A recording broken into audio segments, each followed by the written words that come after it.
বলার কিছুই নেই। বিষয়টা হচ্ছে আজকে তো রোজ ডে, মানে একটা ভ্যালেন্টাইন্স ডে যে উইক যেটা চলে প্রতি বছর আর কি, যেটা বাঙালিদের মধ্যেও একটা প্রভাব পড়েছে, বিদেশি রীতিনীতি যদিও বা।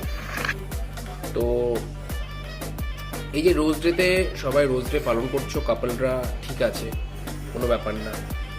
আরে ভাই, পাশের বাড়ির থেকে ফুল গাছ থেকে সেসব গোলাপ তুলে নিচ্ছ, এইগুলো কি তোমরা রোজ দেবা? তোমরা একটু কিনে খরচা করে দাও। তা না, এর গাছ থেকে ওর গাছ থেকে ফুল ছিঁড়ে, হ্যাঁ ফুল তুলে গাছ শুদ্ধ ছিঁড়ে তুলে, এগুলো তো ঠিক না, এগুলো ঠিক না। এই রোজগুলো দিলে কি ভালোবাসা আরো বাড়বে?